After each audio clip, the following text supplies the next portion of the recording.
Oh, don't mind me. Just sharing the show, Max. Welcome into the SquadCast, episode 37. We flipped the switches. The lights are on. The cameras are hot. Wait, I think it's the other way around. Is that the lights are... The cameras are on. It's the pretty lights hot. are hot. I'm understanding the mind fogginess very hot here right tonight now. is what I'm trying to say. It's a little warm. Max, welcome in. We are here.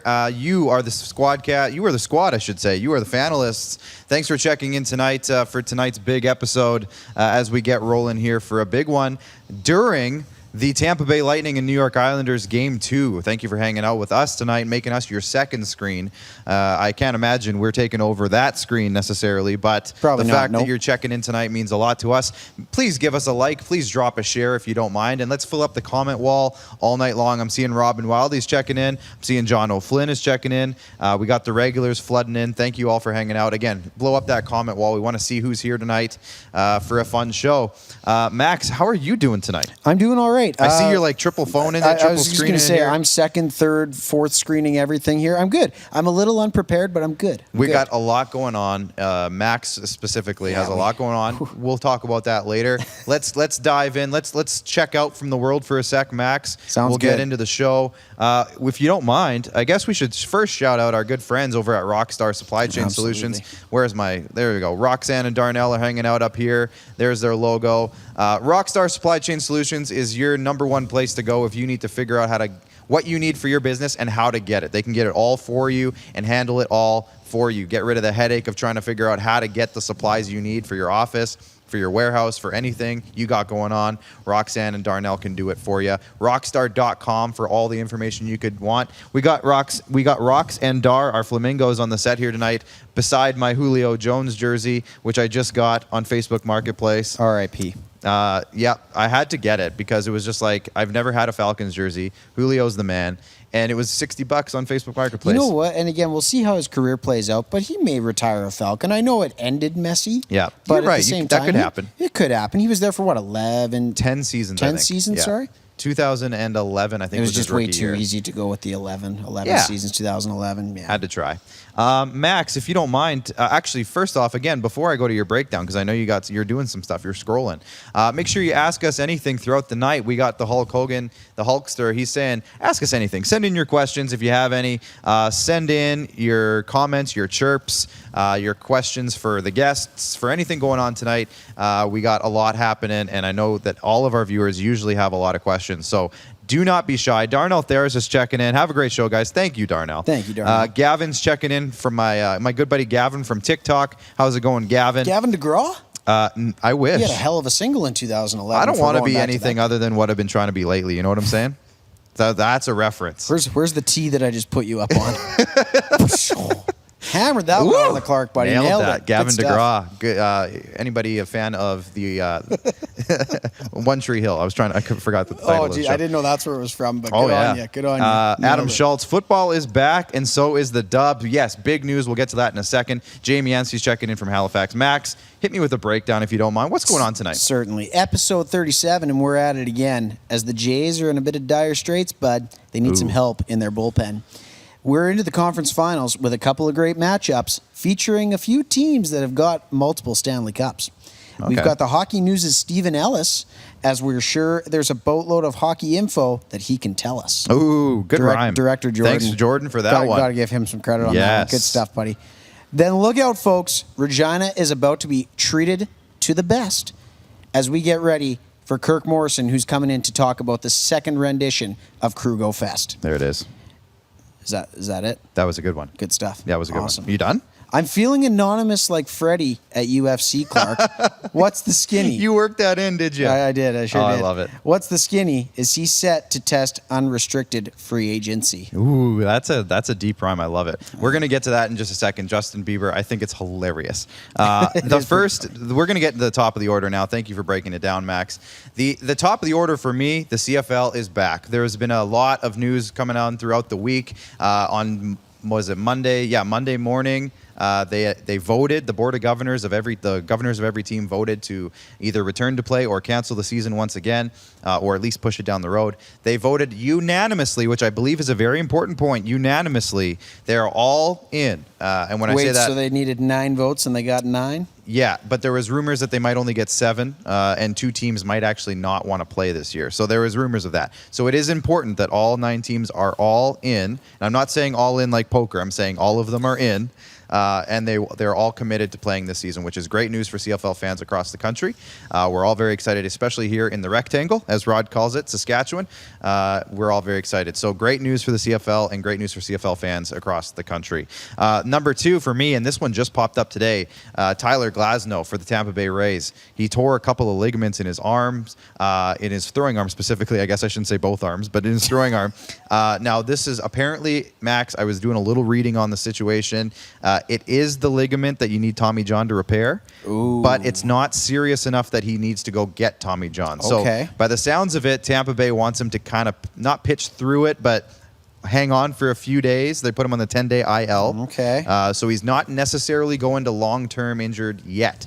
But the Tampa Bay Rays, where are they at in the division standings? Are they first Top place? of the division, They're yeah. top. So losing a guy like Tyler Glasnow, who's kind of their ace right now, not good. Not what you want. 5-2 with a 2.66 ERA. Good luck replacing that on free agency or really anything right now. And that's the thing. Yeah, though, what's Bay, Cole Hamels up to? Or like, who's the free agent that's still out there right now? Exactly right. But if you look at Tampa Bay, this is so Tampa Bay, right? They're going to go through a little bit of an injury spell, but they're going to have the farm system to really recover from it, right? I mean, obviously you can't really replace a Tyler Glasnow, but at the same time, we were all saying you can't replace Blake Snell, and look at them. They're leading the division again in the AL Beast. So I don't know. At the end of the day, when you look at this loss for them, really, for the kid, I really hope that it's nothing too serious, that it's something that he can naturally heal from. But yeah, if you did the research on it, Dr. Monroe, and if it's the ligament that you need Tommy John surgery on, again, he's a young guy.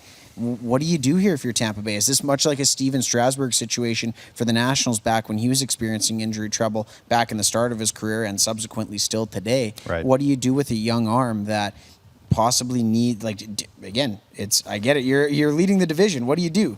Do you try and trot him out there again, even though he might not be fully healthy, to try and win it this year? Or are you worried about the long-term health of the kid? But right. Again, it's Tampa. Who knows? He might be leaving in 3 years. Well, yeah, and the thing about Tampa, too, is that they usually pitch by committee anyways. Like 100%. They're a team that's not afraid to trot out a reliever to start a game. So analytics. They will figure it out. I know, like you said, Tampa Bay has a way of figuring these things out lately, these last few years. So we'll see. But easily a blow, definitely a blow, sure. And we'll just see how they react going forward. However, looking the other way, Alek Manoah for the Blue Jays has come up, and I think, and we're going to get into this a little bit deeper in the Bluebird block. Hotter than this room right now. Hotter than this room right now. This room is scorching. But Alek Manoah came into the season definitely a top prospect for the Jays, but not even close to the hype that Nate Pearson was at. Now, again, Nate Pearson got hurt. Yes. So there's that. It's not that he's struggling. Nate Pearson's not having a bad season. But in terms of the hype train, I'm pretty sure Alek Manoah took over as conductor. He is driving the train now, and he is definitely at the top of the list. He's come out, and every time I've seen him, he looks confident, he looks powerful, and he looks accurate. And consistent is the other one. They were raving about him on the broadcast the other day, Shulman and Buck Martinez. By the way, great combo. Listening to those guys is awesome. Always a Sunday treat. And it's great because there's sometimes, just to get on that for a sec, there's sometimes where Buck's play-by-play kind of takes over, and then you can sense that he realizes he's actually not the play-by-play guy anymore, and he stops. It's a couple of times. But, hey, it's an adjustment. After doing play-by-play for so many years, for sure, it's an adjustment. But Alek Manoah, now, would you consider him completely leapfrogging Nate Pearson? We'll get into this later, but what are your quick thoughts on that? 100%. I mean, at the end of the day, in 4 major league starts, he's already had more success in that short time frame than Nate Pearson's had in his entire big league career to this point.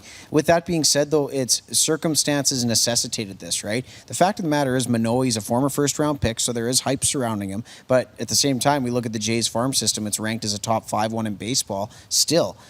So when you look at the former West Virginia product and what he's been able to put together through his first 4 starts, it's incredible. It's kind of funny when you look at it. He took Marcus Stroman's number 6, and he does bring a similar kind of Stroman-esque energy out on the bump. I think he got into a really deep at bat with, I think it was Bobby Dahlbeck yesterday. and he ended up striking him out in a long at bat, and he showed some passion, a little energy. He was still down in the ball game 1-0, but again, pitching fantastically. The double fist pump. The double fist pump. He was ready to roll, and I love that energy. I love what he brings. He's going to be a really tough guy for major league hitters to figure out. And the other thing that I love about him is, and we saw it after his first start when you saw the interviews and the tirade of press in terms of the family story, right? His mom was in the building. She was very emotional after, obviously, they've been through some very serious things as a family to get to this point. And I'm sure Alec is appreciating every step along the way, and maybe got here a little bit sooner than Blue Jays faithful thought that he would. So that's a fantastic step for the kid, and I really hope that he continues his dominance. And again, we're talking about 2.66 ERAs. It's kind of funny. I've looked at two pitchers, both of them boasting 2.66 ERAs. Tyler Glasnow and young Alec Manoah. If Manoah can put up Glasnow numbers, we're in for a good ride. Jackson Seals checking in. He said, what did I miss? We just started, Jackson. You're just checking in at the right time. Jamie Anstey, do the Jays go get a number one pitcher to ease the load at number one for Hyunjin Ryu? Maybe takes the pressure off of that guy. We'll talk about that later. Yeah, that's a later topic. Next topic, just a quick note. We're going to, again, talk about this a little later in the Bluebird block brought to you by RBI Regina Baseball and Softball Training Facility. But George Springer is off to a rehab stint. Max, when is it starting? I want to say it was today, actually. Today? I had the information kind of messed up. I was doing some light reading and skimming, and I thought it was Friday. Turns out at least he was scheduled to play 5 innings today in a minor league game as a rehab stint. Okay. Hopefully it went well. I haven't really seen or heard any progress. I've been off Twitter the last couple of hours. You've been a little busy today. Yep. But at the same time, I think that stint was supposed to start today. Still no time frame, I think, for his return to the big club. They want to see how the rehab stint goes. Obviously, it's been a while since he's played, but we'll get into it later. We'll get into that later. We'll talk about it later. Yeah. I know you've got some thoughts. Yeah. Next one, this is a big one this week. Obviously, one of the biggest markets in the NHL is the New York Rangers. They hire a head coach, Gerard Gallant. Now, Max, we've talked about this guy for a while now because he's been a free agent after some successful stints in multiple markets. Yeah. Including and somehow, fresh off a World Championship gold medal. He's such a weird case because he had success in Florida and they let him go. In a very, very strange way. In a strange way. Then he was like, he got Vegas to the Stanley Cup Finals in their first year, and then they let him go. And then when they were only 2 games out of the division lead. Yeah. And then he was a free agent for a while. Several teams passed on him when they were hiring new coaches. Then he goes to the World Championships, loses his first 3 games there, gets a couple reinforcements, wins the gold medal, I should say. And now he gets signed by the New York Rangers. So I don't know if we have a ton of thoughts on this right now, but what are your first initial thoughts on Gallant to the Rangers? I love the move for the Rangers personally. You're getting an experienced head coach in multiple areas, right? He's done it in the expansion arena. He's done it with some proven talent. Again, his stint in Florida wasn't ultra successful. It was his first dip into the league. Anyways, it showed promise, though. It showed promise, absolutely. He contributed to kind of what the culture that they built now. Right. He was definitely a part of establishing that with Dale Talon back when he was running things in Florida. But at the end of the day, again, you hit it right on the head. How did this guy go so long being a free agent? Unless that's what he wanted. Maybe he was waiting for the right opportunity. He knew he had some leverage. You can't imagine there was many teams that didn't at least pick up the phone to give him an interview, right? It's one of those things where I think he kind of controlled his own destiny without having the success. He doesn't have a Stanley Cup ring, but he's been there, done that. And again, when he was fired from Vegas, it was a very strange situation where I want to say he was only 2 or 3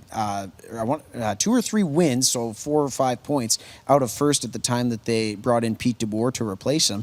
It was just a very, very strange scene. I love the move for the Rangers. I think with the young core that they've got there, Capo Caco needs a fresh change behind the bench. I don't think Dan Quinn was really panning out for him. There's a few guys. Lafreniere, who's again starting out his career, showed some promise towards the end of the season. And then you've got Mika Zibanejad, Artemi Panarin. It's a bench you definitely want to step behind. There's some serious promise, not to mention Norris candidate Adam Fox. Man, they've got some good things cooking in New York, and I think Gerard Gallant's going to really push them forward as they get going here. Somebody asked me the other day, who are some of the teams with the most promise in the NHL, like the brightest futures? And, the big prospect pools come to mind, LA, the Ducks, some of those teams that have drafted really well.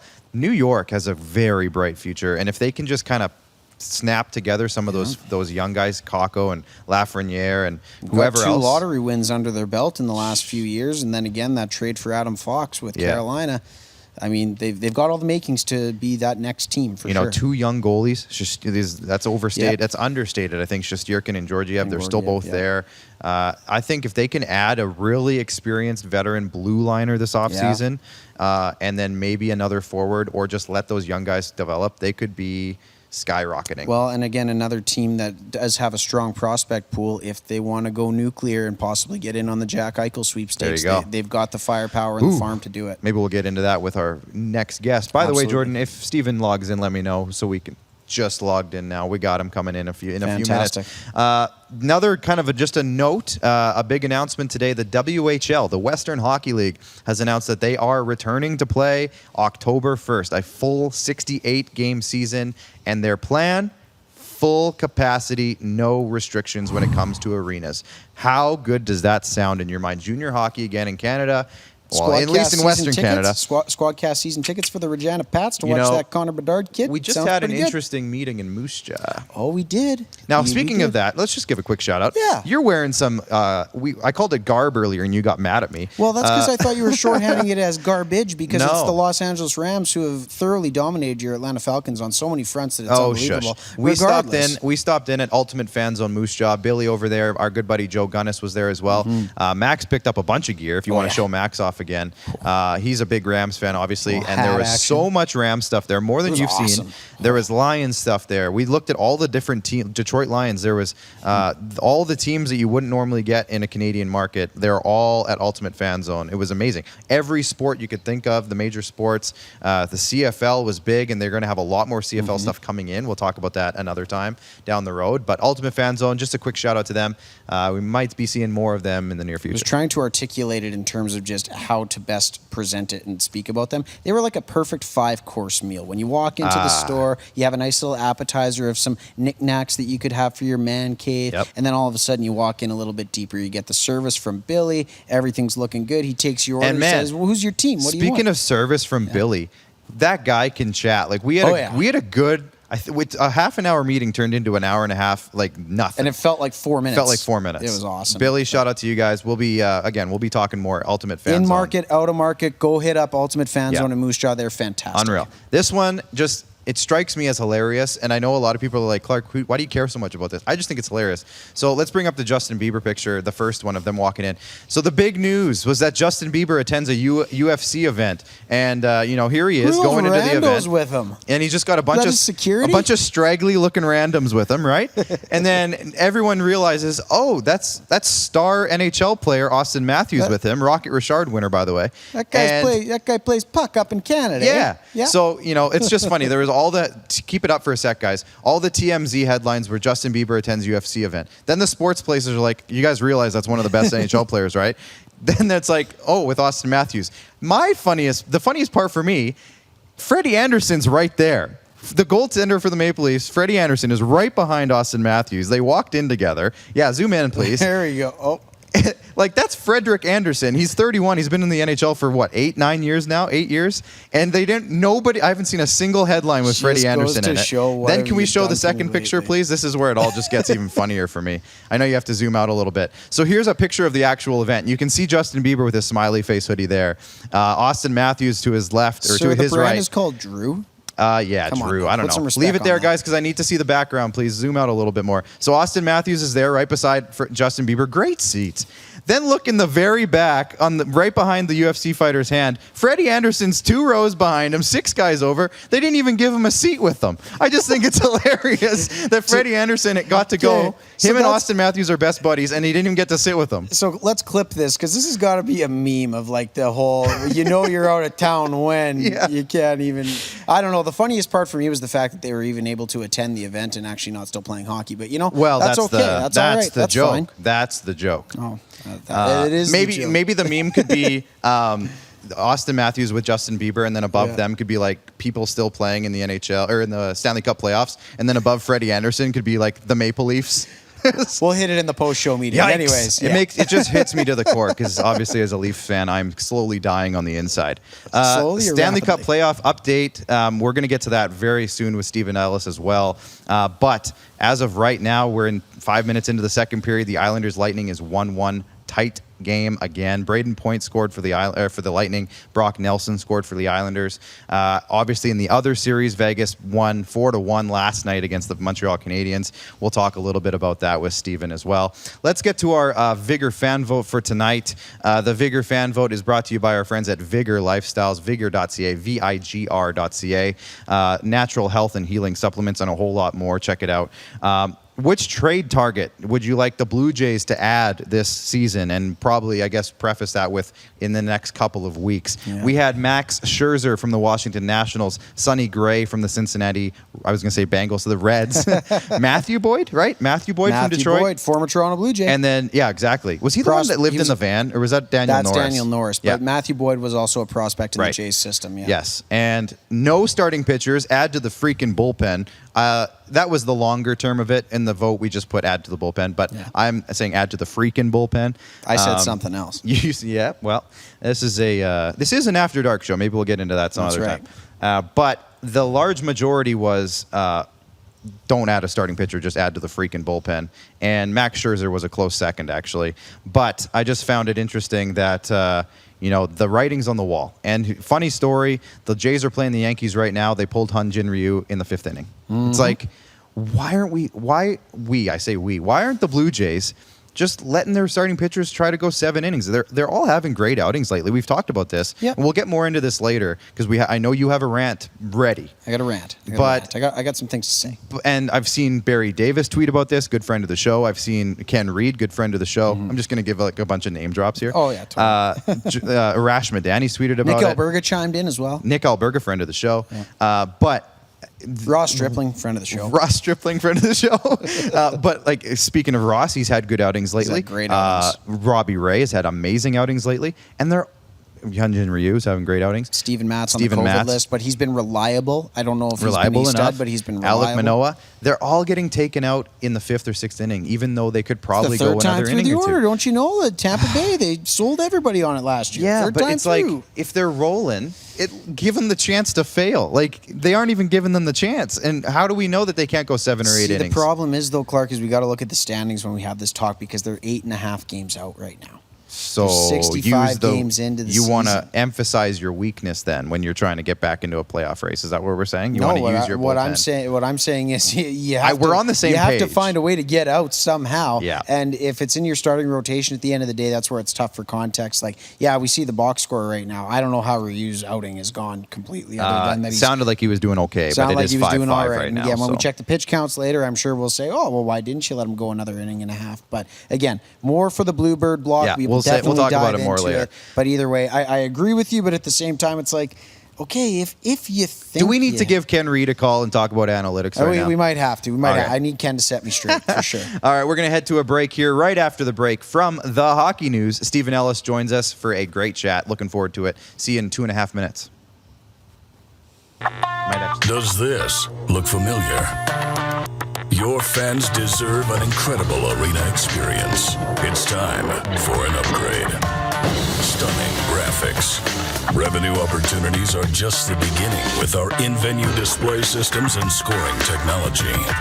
Let us help you find the best solution for your facility. BDG, always delivering the best fan experience. Here's how your business can be a part of Canada's fastest growing sports talk show. All you have to do is contact us, and we will tell you all about the dynamic and exciting marketing opportunities we have, utilizing a fully integrated 360-degree multi-platform. Imagine your business seen and heard across Canada on Game Plus TV and around the world on the Rod Peterson Digital Network. You will use one of the most overused expressions in sports. You gotta be kidding me. Get your business involved. Contact the Rod Peterson Show today. Everyday hoop life.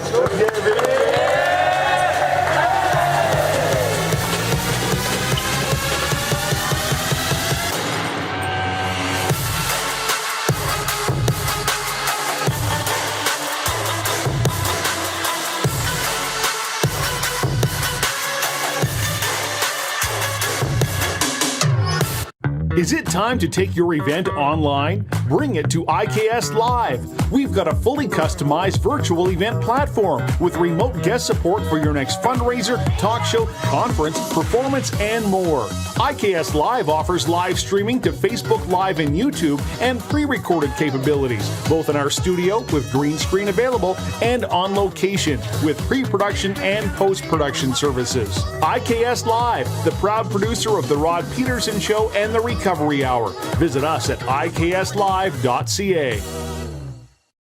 Don't rack your brain trying to source the equipment and materials you need for your business. Rockstar can operate your entire supply chain, from PO creation to expediting your shipments, all from our office. Leverage the buying power of the Rockstar buying group to not only save money and time, but also the headache. From gloves to glue, we can provide it for you. Find out more at rockstar.com.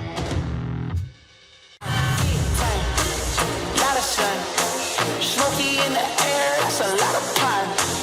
Big time, big time, big time, big time.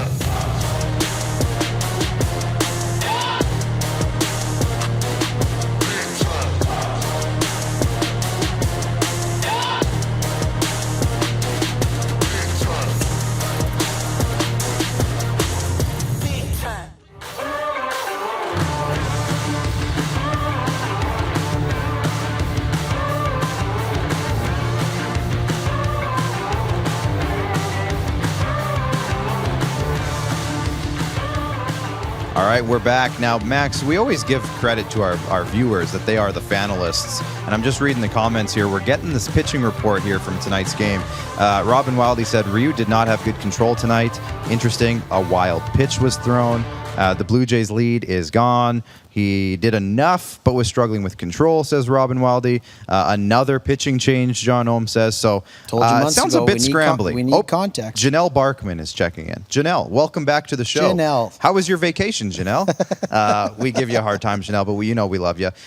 We're heading to the little known place out east, Max. It's called Toronto, Ontario. Tirana? That's where we're heading next. All right. I don't know if you heard of it. Have you been there? Like I said, is it Toronto or Tirana?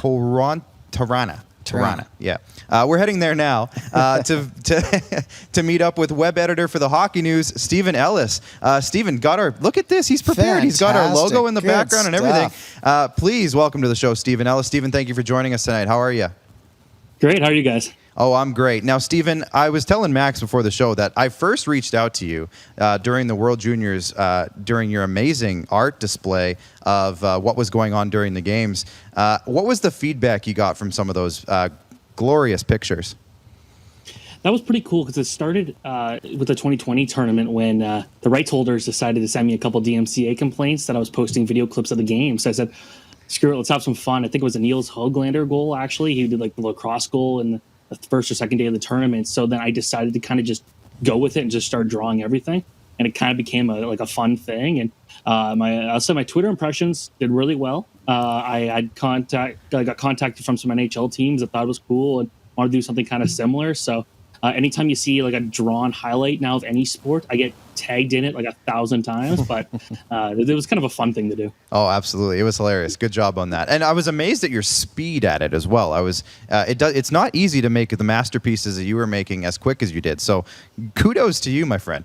Another kind of light note before we get really into the serious news of the night. We mentioned, and you kind of tweeted about it, but the obscure sports enthusiast that's in your Twitter bio, we dropped it on your kind of promotion here tonight. So before we get into it, like, how obscure are we talking here? Like, do you have a subscription to ESPN 8 The Ocho, or what kind of sports are we talking here?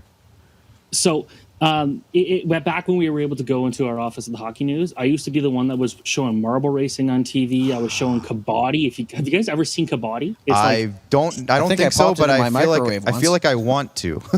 It's like full contact tag. It's pretty cool. Okay. And like there's like the pro level, and then there's the amateur level, and for some reason the amateur level is when they're like not wearing like any clothes for some reason. Okay. And then there's it's kind of weird. Underwater hockey, unicycle hockey. I covered a unicycle hockey event where they put the puck on fire and just played with a flaming puck. I've watched what else? Oh, just like anything, kind of pretty much any weird sport. I love racing. I love sports car racing. I love these like obscure 24-hour series events. And then also, I think I might be one of the few people who actually have seen like Saudi Arabia and Haiti play hockey, watching them on streams online. Saudi Arabia's played 2 games, and I watched both of them back in 2010 off of like a cell phone stream back before like anybody was really streaming anything. And Haiti was pretty cool to watch that because George Larac was involved with that. So it's kind of like a cool couple of random events there. I definitely remember hearing about that. That's so cool. Our director Jordan's in the back, so we have a wall over here. Director Jordan's sitting behind it. Jordan, I have never heard a louder outburst from him in my entire time working with him in 2 years when you said you're a racing fan. So maybe dive into that, because I'm sure Jordan's just dying to hear more. So Absolutely. What kind of racing do you really like, and who maybe are your favorite couple of racers you like watching? So for me, it's NASCAR, IndyCar, IMSA. Those kind of my favorites. Grew up a big Tony Stewart fan. So then watching his new racing series is good. And then I used to go-kart race myself, and then now I'm getting back into karting competitively next week. So that's going to be really fun after 15 years. And I do like a lot of sim racing online, where I'm in a league with a bunch of real life NASCAR drivers and IndyCar guys. So it's kind of like when I'm not doing hockey, it's something racing related. Again, I have never heard a louder outburst from my director Jordan in the past. He's a big iRacing guy. He's one of the best in Canada. So look at this. He's pulling out his steering wheel. Jordan, you have made Jordan. This is Jordan's. Jordan, do you need to come out here? Become best friends? You guys need to find each other. I'll get you guys contact information to each other after the show. Literally before I got on here, I was playing iRacing. I got a 6-hour race this weekend, so I was practicing for that. Jordan is literally crying in joy right now. This is great. Back. He's not going to be able to run the rest of this interview. Great work, Steven. Yeah. You killed our director. You killed our director with joy. This is great. I'll get you his number after the show. You guys can chat. Now back to hockey, because you do work for the Hockey News. That's pretty cool. We have 2 series here tonight. One's going tonight, I should say. One's happened yesterday. It's going tomorrow night. But let's start with the one that's happening as we speak right now. The Islanders and Tampa Bay Lightning. We saw Braden Point, Brock Nelson. Now just an update. It looks like it's still 1-1. 8 minutes left in the second period. My question to you is, from everything you've seen and everything you've heard from this past season specifically, are the Islanders the perfect team to take down a team like the Lightning? I picked Tampa Bay and Vegas before the season started to be my Stanley Cup final pick, and I'm still going with that. But with the Islanders, that's a team where if anyone's going to shut down one of the best offenses in the league, it's going to be the team that's so defensive focused. The goaltending's obviously been good. Varlamov's been great. He got hurt in this game, but did come back for the second period, which is nice. But like when he's not playing, Ilya Sorokin's just as good. And when you got a team that's just kind of rolling like that, and the Islanders aren't known for their offense, but they've been getting the offense. The guys like Pajot and Nelson have been playing really well. So this is a group where they're built for playoff hockey. I know the kind of the narrative is that they're so boring to watch, and I could definitely agree on that. But I'll say that, it's still something. It's working. And they've been able to play really well against Tampa Bay. Obviously, game 1 was really good, and they've had a good game 2 where they scored in that power play goal, which really shouldn't have been a power play to begin with, but otherwise it's been a solid game. So I think the Islanders definitely have a good shot. They're not the team I'd pick to win that series, but like they're deserving of where they are right now. Absolutely, and the narrative of the boring teams. I would ask the New Jersey Devils of old: are they upset that they have multiple Stanley Cup rings? I doubt it. And they would probably be considered the most boring team of all time. Let's look at the other series really quick. Vegas-Montreal. Vegas stomped Montreal in game 1, let's be honest. It was a very physical game. Carey Price showed signs of brilliance, as he normally does, but 4-1 was the final score.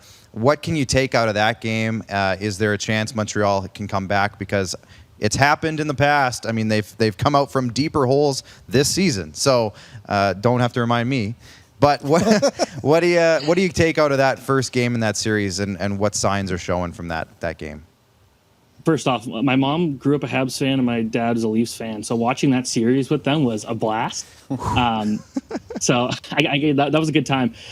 For that one, though, obviously betting against the Montreal Canadiens has proven to be pointless in this playoffs. They continue to really kind of show up when you don't expect them to, and with that, I don't. They're obviously not out of this. It's been only one game, but when you look at it, Carey Price played really good. Yeah, it was not a close game in the finish, but Montreal was a team that's really struggled to kind of get their momentum. They kept taking penalties, and when you're having to chase a team like Vegas, well, like good luck.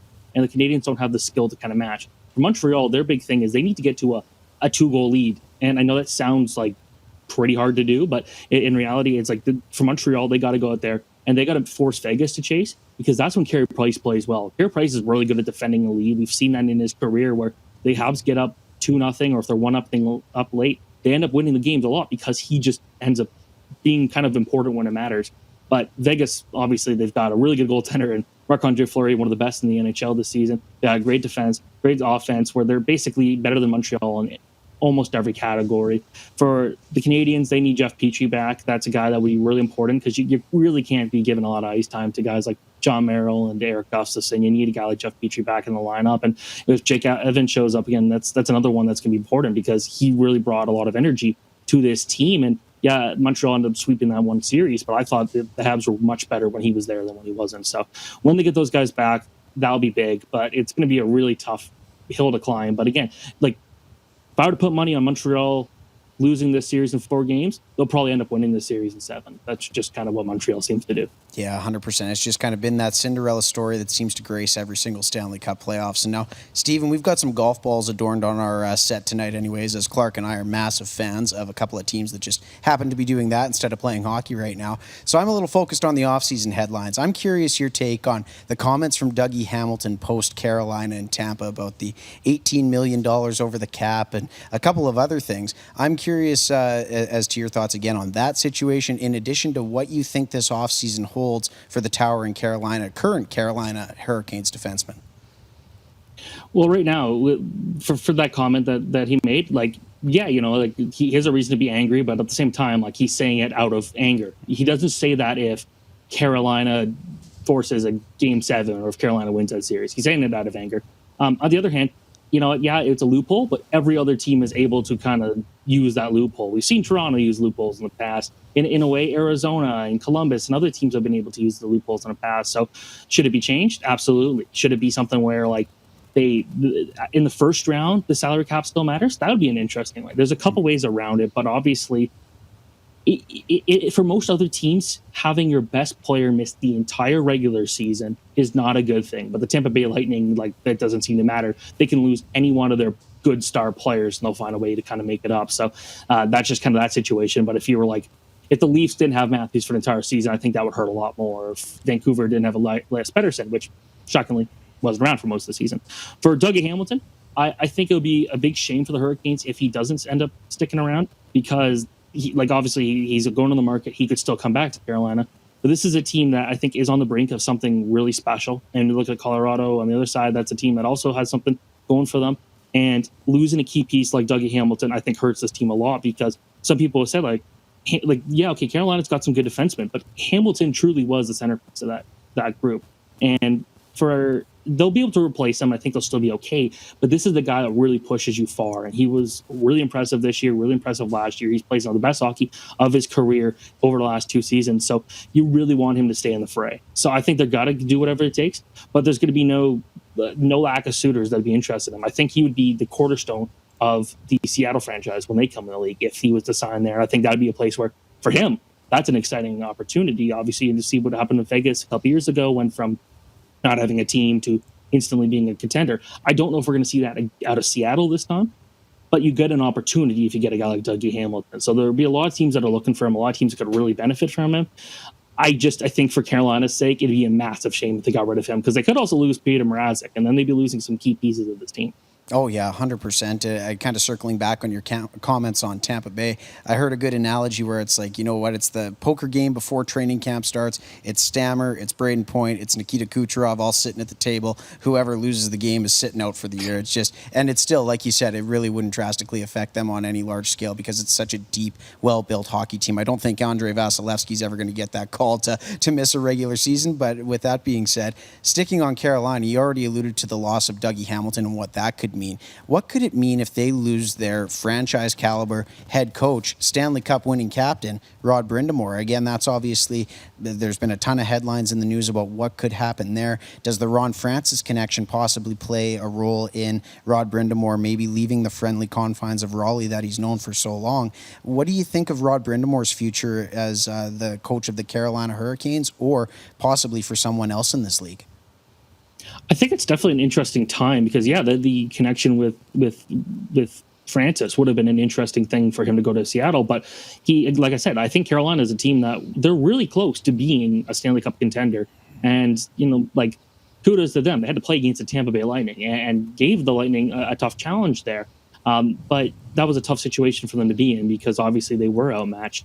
So for the Hurricanes, I think they're close. And once they get a couple of these runs in, they're going to have their opportunity. So that's one where Carolina can't let him go. They need to do whatever it takes to keep him there. But obviously the option of being able to be the first coach of a brand new franchise where in theory, you're going to be there for the long run and you've got a guy who's got a lot of faith in you. And that would be pretty exciting because there is that connection with Francis that he doesn't exactly have with the current group. So, or maybe not the same connection because he wasn't a player like he was with Francis.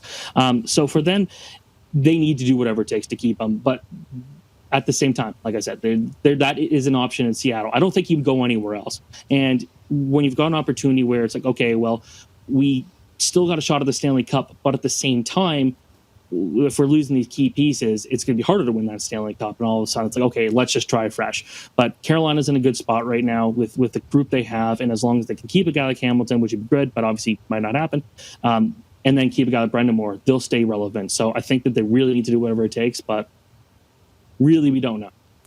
Sticking on the head coach train, we just saw Gerard Gallant sign with the New York Rangers. Obviously, that kind of has been the biggest non-playoff news in the last couple of days anyways. I want to know from what you've seen and heard, what went so wrong for the Rangers that they had to make all these changes, and what does Gerard Gallant bring into the team that's going to make an improvement or an upgrade? Well, in terms of what went wrong with New York, I have no idea, and I don't know if anyone outside of that group actually has a clue.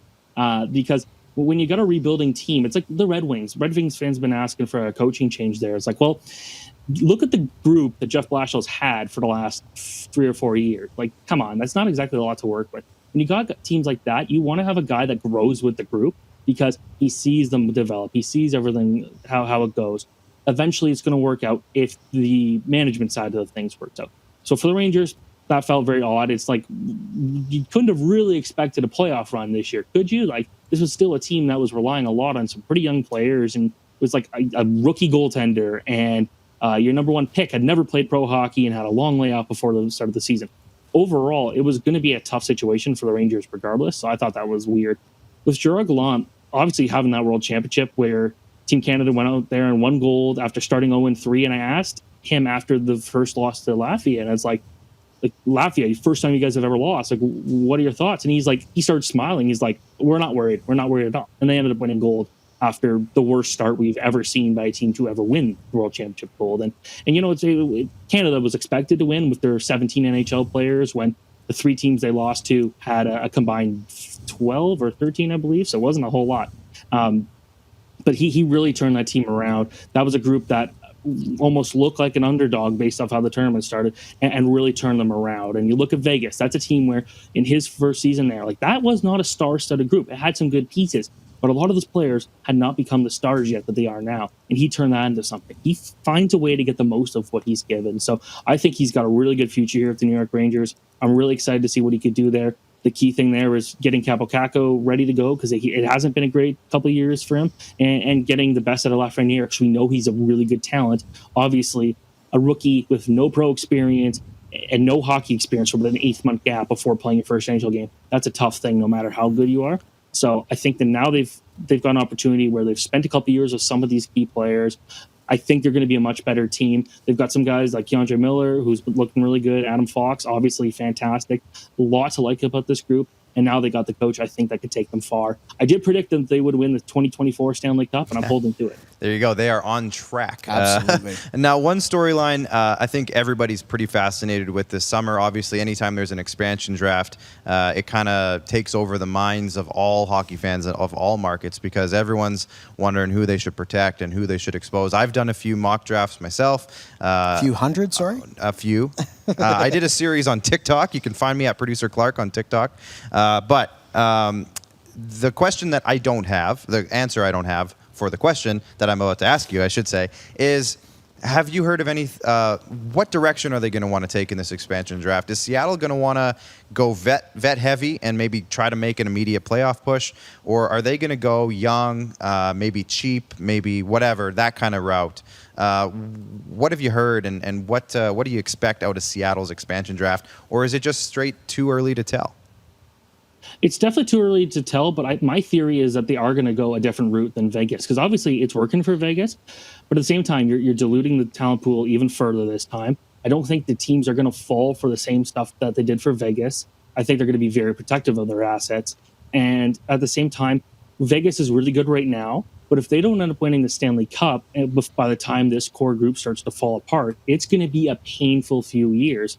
I think with Seattle, if you get a young group, I think you can sell that. It's something where you look at the expansion teams of Nashville, Atlanta, Columbus, like those teams couldn't really sell because they didn't have a great young group and the veterans were just okay. There was nothing there. But if you go out there and focus on the younger team, and like if you don't have a good year in your first year, you got a shot at Shane Wright and Matt Savoy or Brad Lambert in 2022. And in 2023, obviously, Connor Bedard, Matvei Michkov. Like, you got so many good players to choose from coming up. So I think that's a situation where if I'm Seattle, I do take the patient approach and try to build through the draft, because look at Vegas. I think they're in a couple of years, it's going to really be a tough time to be competitive, while Seattle could be competitive for maybe 10 years before they need to really retool anything. So I do like the prospect of them doing a younger group, but at the same time, like you look at how exciting hockey's been in Vegas and how having a competitive team can really build a market. And I think that's something that Seattle's obviously not going to look away from. Like, being competitive is good. I just think the rest of the league is going to be more protective, and they're not going to give away a guy like Shea Theodore or Jonathan Marchessault or Marc-Andre Fleury that easy. Yeah, absolutely, Stephen. And like you said, right, having that knowledge and that, I guess, that hindsight of 2020, a lot of GMs would probably do things differently, and I guess we'll see if that shakes out in the wash come July 21st, I believe. Yes. But again, taking a look in our crystal ball anyways, who are some of the teams do you think that face the toughest decisions in terms of forfeiting a really solid piece to help Seattle build that really young group? That's a tough one. The one that I'm really keeping an eye on is Arizona, because that's a team where I think Arizona has just been kind of like a whatever team for so long. But I think that they really need to focus on their goaltending situation, because they've got some good ones there. They got Aiden Hill and Darcy Kemper that they can keep an eye on, or that they want to keep. So that's an interesting one. In terms of that, also Toronto, I think this is that's an easy one. Toronto, Colorado. When you're looking at these teams that are competitive right now, that have fallen short, you don't want to give away something that really can kind of screw things up. And I think Toronto has some options where they got some young guys that can call up. Who did they give up? My full banking there is going to be on a guy like Alex Kerfoot. I think you'd rather have a Justin Hull there than Alex Kerfoot. Carolina, if they lose Hamilton and then they end up losing another defenseman through the draft, that could really hurt. So those are some of the teams I'm really keeping an eye on. It's the teams with the near the top are usually the ones with the most talent that can kind of fix things. But there are the teams that are kind of on the brink there of like, maybe we're good enough to go for the cup in a couple of years, that don't want to lose any of these key pieces, because that could really step them back. Yeah, and one team that I think is a little underrated too, and just in terms of the entire offseason, one of the benefits of being $18 million over the cap is you're really good in the playoffs. One of the negatives of being $18 million over the cap is that you're $18 million over the cap going into the offseason. The Tampa Bay Lightning, I think, have a lot of question marks, and I think they're in a bit of a hole. So I'm hoping, if for their sake, I hope they win the Stanley Cup this year, because they might have to do a lot of dumping coming out of this season, and I think Seattle is going to be an opportunity for them to potentially, a guy like Tyler Johnson, for example, if they can get that contract off their books, and Tyler Johnson's from the area, it kind of makes sense. Guys like that, but Tampa's going to be fun to watch this offseason, because I think there's going to be some fireworks there. But Steven, you're right in the heart of Maple Leafs country in Toronto. Obviously, there's a little bit of uproar. I don't know if you heard any of it about the Leafs' first-round exit this year. Now, what could their next couple of months look like? They've already kind of committed back with Shanahan, Dubas, Keefe, that group. They've already kind of come out and said they're going to go ahead and keep the core four, the forwards, obviously. So what would you say would be the kind of storylines to watch with the Leafs going forward this summer? See, that's the thing. I've been so conflicted. This is a group that I feel like now for 4 or 5 years, I'm like, keep it together. Just do incremental, like just work on the depth position. Work on the third pairing defense so you have more reliable defense. And this year I thought they took an improvement over that. When you look at like, the series against Columbus, when did Morgan Rielly even take a shift off in the third period of Game 5? I don't think so.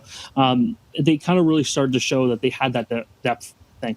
Now I'd like to see what those young guys can do. Give those opportunities to Robertson. Let Sandin play every night. Give Timothy Logan those opportunities. These are the guys that I want to see more at the end of last year. Didn't really get a chance to see them all for an extended period of time this year. Let's see what they can do there. The Leafs, I've been a big William Nylander fan for a long time. I think this guy, like the value he brings, like, yeah, his contract looked terrible when he signed it, but after a year, it started to almost look like a bargain. And obviously this year in the playoffs, he looked really good.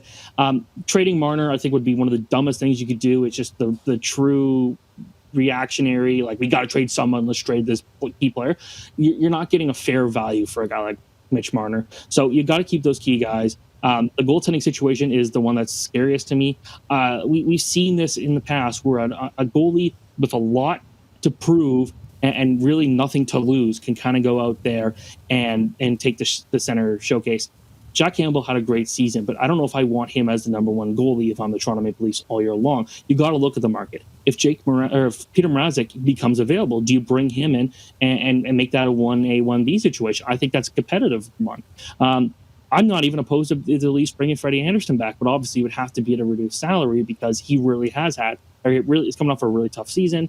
And it hasn't really been all smiles and roses in the last couple of years for him. So I think for that, the Leafs can't blow this team up. They got a tool safely, but at the same time, like, how many years in a row can we say they can't afford to lose again in the first round before it's like, okay, they truly need something different?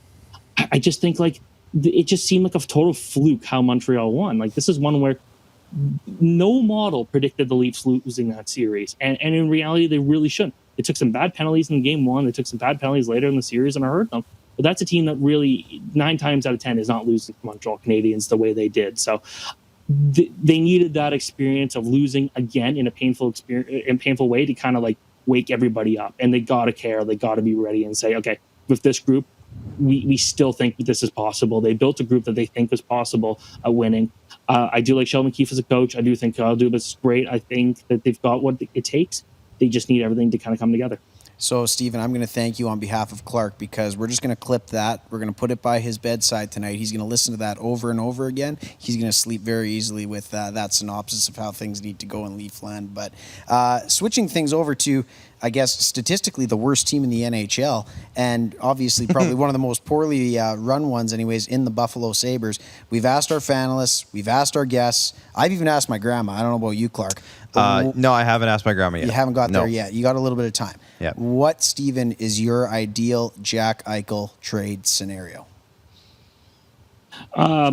If I'm a Buffalo fan, it is no trade in to keep him. Right. In the reality of Jake or of what's gone on there and how you could tell he's not happy. Like, that's a guy that, like, visually you could see him in his post-season interviews, and like he had no interest in being there, and that's a shame. You don't want to lose a guy like that, but the Sabres have essentially failed him. That's another guy where when you get these superstar players, you can't really get equal value for him.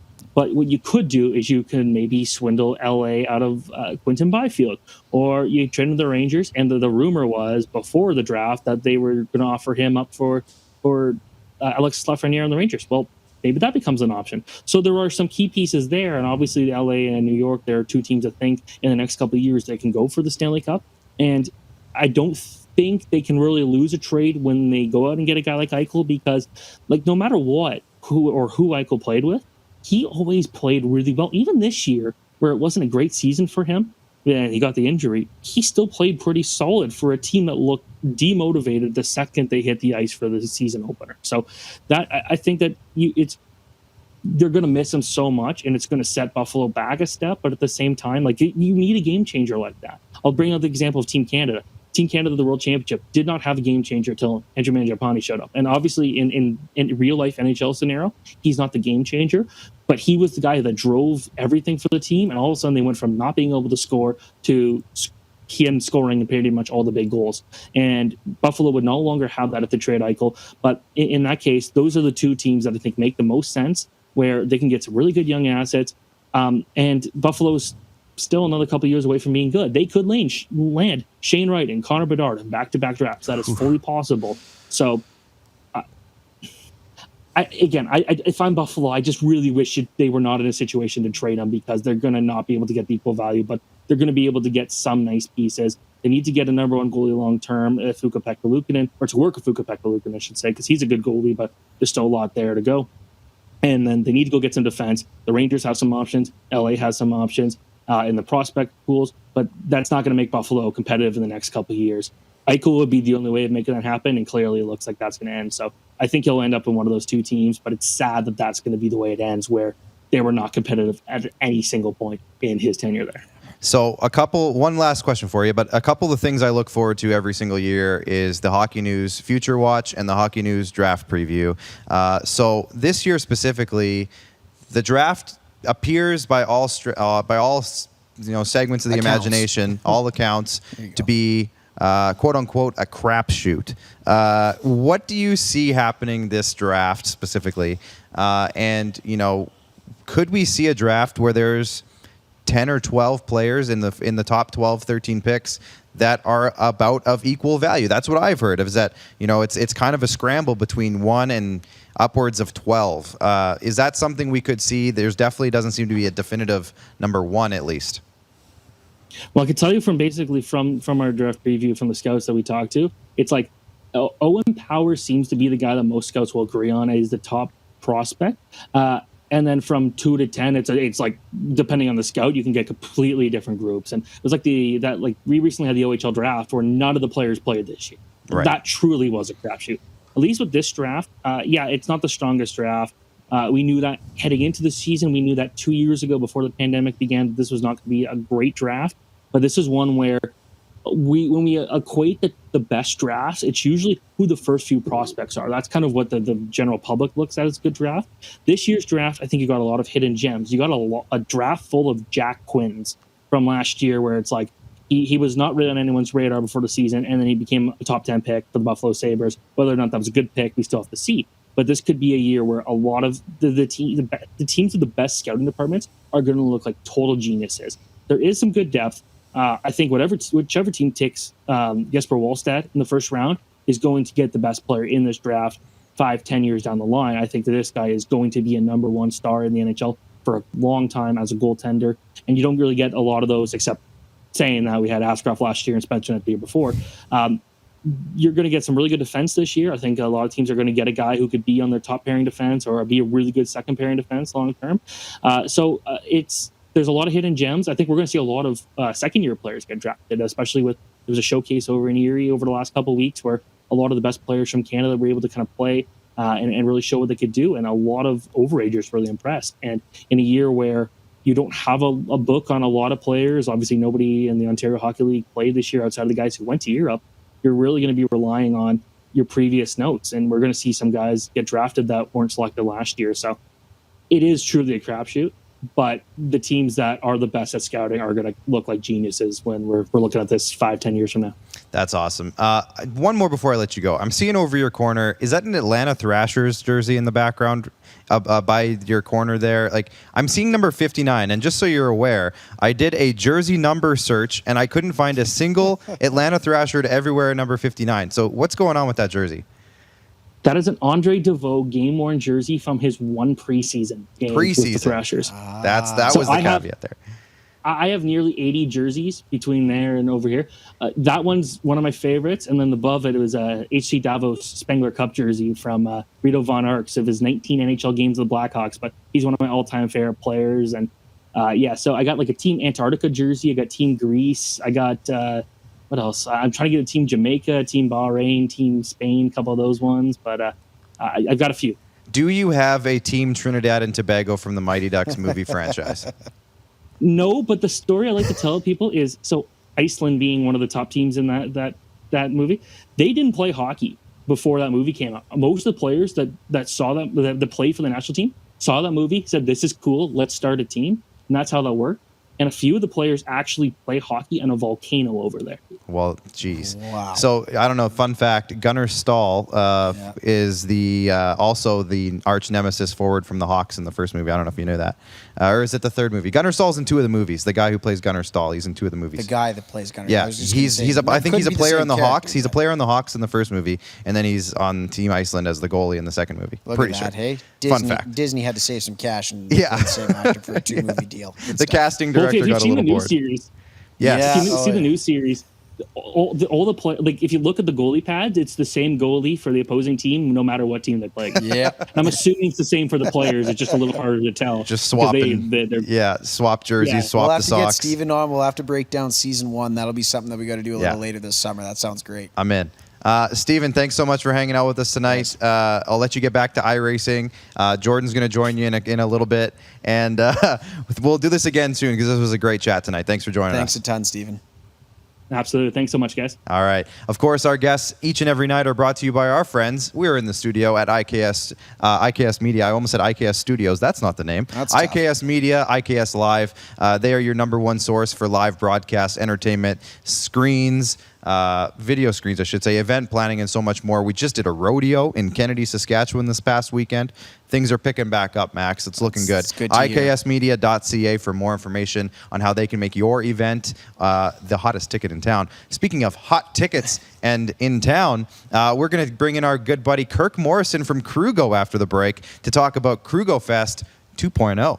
See you in a couple minutes.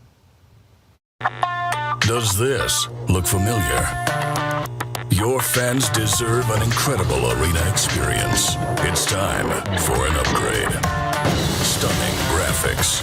Revenue opportunities are just the beginning with our in-venue display systems and scoring technology.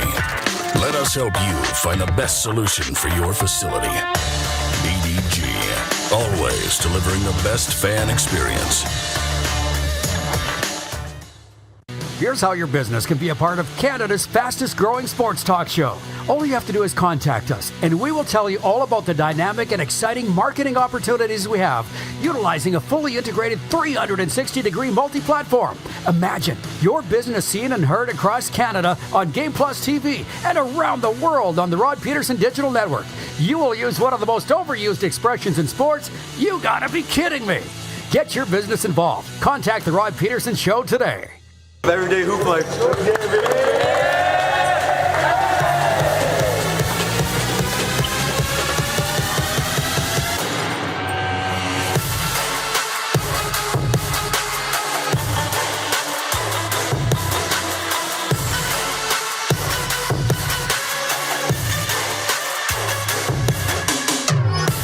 Is it time to take your event online? Bring it to IKS Live. We've got a fully customized virtual event platform with remote guest support for your next fundraiser, talk show, conference, performance, and more. IKS Live offers live streaming to Facebook Live and YouTube and pre-recorded capabilities, both in our studio with green screen available and on location with pre-production and post-production services. IKS Live, the proud producer of The Rod Peterson Show and The Recovery Hour. Visit us at ikslive.ca. Don't rack your brain trying to source the equipment and materials you need for your business. Rockstar can operate your entire supply chain, from PO creation to expediting your shipments, all from our office.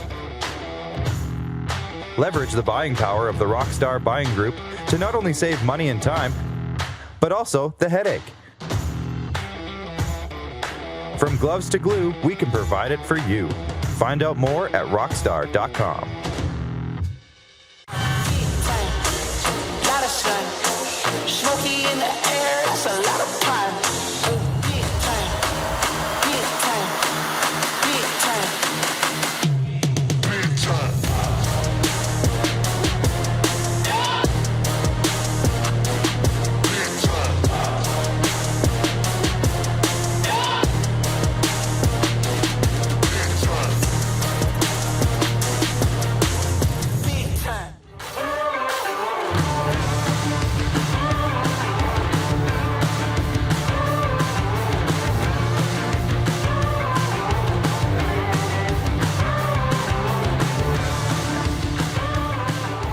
right, welcome back to the SquadCast. We have a special guest. Max got a lot better looking over the break.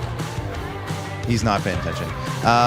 Kirk Morrison from Krugo is here, everybody. Kirk, how you doing tonight? Good. Good. Thanks for having me. Some fun fact is that Kirk Morrison and I grew up across the street from each other in Moose Jaw, Saskatchewan. We used to play wiffle ball in your backyard. I was going to bring that up. We should do that again sometime. We should. I was just there. I drove by the old street Awesome. the other day. My mom still lives there. Yes. So. I took my girls to Sunningdale Park. We were playing in the school grounds. It's a way different school than it used to be. It looks a little bit different. Yeah, like they've There's added trees a there thing. now. There's trees. I went down the old paths and everything. Right. And, walked by Buddy's house. Yeah. I saw his parents are still there. Yes, and I saw. What's Buddy's dad's name? Ron. Ron, thank you. Yeah. I saw Ron walk in, but he like scurried into his garage. no. So I was like, I was gonna say hi. But I was Ron. I was visiting my mom this weekend. I was on Ron's deck having a beer. Love it. A great area. Love Yeah. that place. Anyways, Kirk, one thing I was gonna say was, growing up in Moose Jaw, I used to go over to your house. We used to watch some Blue Jays games Absolutely. growing up, and then we'd go to your backyard, and your brother Kent would pelt us with wiffle balls. That's trauma still exists to this day. Exactly. I'm just wanting to know, so you're a big Blue Jays fan going way back. Who are some of your favorite Blue Jays players growing up? You know what? So like I got into the Blue Jays, got into baseball because of my dad and my brother. They just loved it, and I was just a little bit too, as were you, just a little bit too young for the early Glory 90s. days, Glory days. We got the crappy 90s. Yeah, we got Carlos Delgado, and we had the tail end, and we had the bad jerseys and all that type of stuff. I still maintain those are not too bad jerseys. Oh, they're pretty bad. But then, really, when I think my fandom was at its height was the resurgence in kind of 2014, 15, 16, 15 and 16 when they went to the playoffs. So I actually flew to Toronto in 15 and 16 to go to the DS games. Yeah. That was, that's my air. Those, and I mean, obviously it's easy to say, like they were good. Yeah. It's always easy to bandwagon jumper. Always easy to love the Blue Jays when they're in the playoffs. Yeah. But I'd suffered through all those those years, kind of post glory days. Yeah. But that was really cool to go back to Skydome, to Rogers Center, actually have 50,000 people there. Yeah. On a pretty Rockin' regular basis. too. Yeah, Rocking. So what about you speak of resurgences? Now this year, there's another sort of resurgence of the Jays. A lot of young stars, very exciting to watch. How are you liking the team so far? Like I know you're not super into it, but you've seen enough. You know what's going on. Yeah, it's got feels of that, right? Yeah. That there's, you always gotta be careful with the Blue Jays. Always. But it feels like there could be, something brewing, and they're young, and there's fits and starts, but there's some exciting players, and I mean I think that's the main thing. And watching Vladdy, and it's great. that that in itself, it makes it worth it. Yeah. So Kirk, you're here, founder of Krugo. It's an awesome app. We have a big event coming up, and we're going to talk about that in just a sec. But let's just talk Krugo because I know what it is. Some people watching might know what it is. The app itself, the brand itself. What are you guys based on? So we're about sports events. We're about concerts. We're about, live events of all sorts. So basically Krugo, it's an app. You download it. Anywhere you're going in North America, we're going to help you find out what's going on. If you don't know where you want to go, we're going to help you find where you should be. So the experience that led to it was, trips like that, going to Toronto, and it was, how can I maximize a weekend? Can I go somewhere where I can see an NFL game on Sunday, a basketball game on Saturday, a hockey game on Friday? How do you kind of check out all those schedules and make that line up? So that's honestly what we started with. That's what the app's all about. Still does that. It's been a bit of a rough, year and a half. I was going to get to that. Yeah. So it's the app launched in 2018. So we had a bit of a kind of rising action, and people were finding out about it. Lots of people, certainly in Saskatchewan know about it, but it was kind of growing the brand, growing the product. The nice thing though is coming out of this pandemic, sports are back. Yeah. Folks are hungry to get out there. But the other thing is concerts. There's going to be, everybody's going to tour. Everybody's got a tour. Everybody's been sitting at home for a year now. Canceled tickets. They have to redo them. There's going to be people coming out of the woodwork. So these people have gotten famous in the last year and a half. They need to go on tour. They need to go and show that off. They got to make their money. Exactly. So the cross section, the road trips that are going to be possible in the years ahead, where you can do the sports, but you can also do the concerts and really just make it one of those destination weekends. I'm ready for it. I haven't had a vacation in a while, haven't gone away. Really looking forward to getting out there, going to kind of live events. We were talking just before this, like, my love of the Blue Jays and sports, it's all rooted in going and being there and the energy of that. And I've really, it's something's been missing with empty stadiums and you don't have the fans there. And it's so special to know that that's coming back. So yeah. And one of my favorite things, just so everybody kind of gets a sense of this, when you guys launched, you put out all those videos of contests creating the better trip. And I used to love watching those because I knew half the people that were in the video, so I thought it was fun. But B, just seeing all the types of trips you could build. Now this was like, think about it. If you pick a city, Houston, Texas, you could see, oh well, Shania Twain's playing a concert, and then the Astros play, and then the Texans play, all in this 4-day stretch. I'm going to Houston. Exactly. Stuff like that, and it's perfect. It's really cool. And it's straight up is your crew is going. That's where the name came from, right? Nailed it. Right. Nailed it. Yeah. So that's great. So let's talk KrugoFest now. Now, you got into the fest business. KrugoFest came along last year, and from all accounts that I heard, smash hit. Yeah. Everything went great. So where did the original idea from KrugoFest come from? Yeah, so, obviously our app basically became irrelevant. It's going to come back. It is coming back. There's lots of stuff to be planned. You said it, I didn't. No, for sure. We know it. So the Krugo app had its challenges. It's coming back. But what we were left with, our whole company is about helping people find things they love wherever they go. And we were looking around and we said, all the things that people love aren't happening, and there's a lot of restrictions in place, and COVID's not going anywhere. It was after that initial period where it was like, okay, this is going to be be a little longer set than anybody had really thought at the beginning. 2 weeks to it's 2 weeks. We said we'll see you back at work in 2 weeks. Hey. So we were wondering, we were thinking, is there a way that we could do something that brings back like live music, like real live music, the sound, the bass of a live show? And nothing against virtual shows, it's been something to do, but it's not the same as being there and feeling it and being together. So what we thought about and the idea that we came up with was, we work at Path Co-work. It's attached to the Doubletree Hotel in downtown Regina. There's 108 rooms, and every day I was coming to work and I was looking up at all these balconies empty. Hotels aren't doing too well either. So the thought was, well, wow, that's kind of cool. What if there were people on those balconies? They'd be separated, they'd be together, but they'd be separate. Could we do a show here? Could we figure out a way to make this work? So we started kind of studying the area, and ultimately we found the rooftop of an adjacent parkade, which had a perfect view at all 108 guest rooms in the hotel. So like, okay, this is kind of cool. Yeah. This is a really, unique configuration. We started working a little bit more at it. We figured out a way that we were going to be able to get a full stage up on that parkade. So we ended up craning, 20,000 pounds of gear up on top of this parkade to be able to actually stage, again, a full show, like full stage, full light, full sound. And we projected it up at the hotel rooms. The way it worked for people who came to the event, you buy a room, and that's basically your ticket. You can bring yourself and 3 other people. You get a full catered meal. You get to watch the show out on the balcony. You can pass out in the room if you need to, because it's a hotel room. Perfect. And the best part is you can bring your own cooler. You can bring your own beer. You can bring your own wine. You can bring a margarita machine.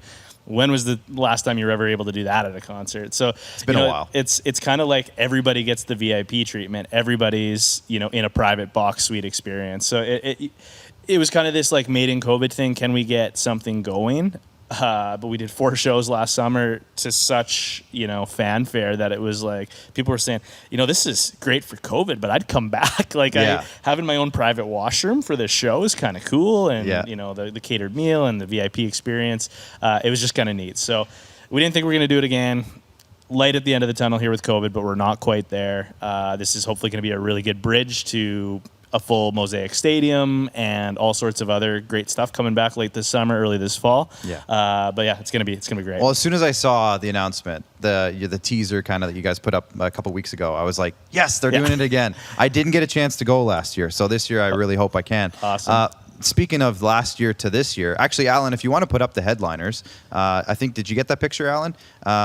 Yes, that's the one. So last year was the Sheepdogs, Jess Moskaluk, and Corb Lund. That's yes. right. Yep. This year, you got Gord Bamford kicking it off. So it's all on, so it's two consecutive weekends. 2 consecutive weekends, yeah. Yes. Last year, you staggered it a little bit, right? It was still 2 weekends. We had a Thursday in there. There was Right. a Saturday, but yeah, it's So Fridays and Saturdays. Friday, Saturday, weekend 1 is going to be Gord Bamford and the Sheepdogs. Weekend 2, Doc Walker and Big Wreck. That's going to be a lot of fun. Yeah. So I guess that's my question was, who are the headliners going to be? There's the answer. There they are. The second question I had was, what lessons did you learn from last year that you're going to be applying this year? I'm sure there was a couple. It was the first time you did it. This whole thing last year came together from the point we had the idea to the day we did the first show was about 50 days. So it was under two months that we did it. And keep in mind, we're not an event company. We're like software guys. We make apps and stuff like that. So we had so much to figure out in terms of, well, one, how do we crane this stuff up? How do we safely get up there? We had to do all sorts of engineering reports. We had to, we had to get special insurance. We don't have the kind of insurance as a business that we needed to do something like this. So we had to get that kind of pulled off.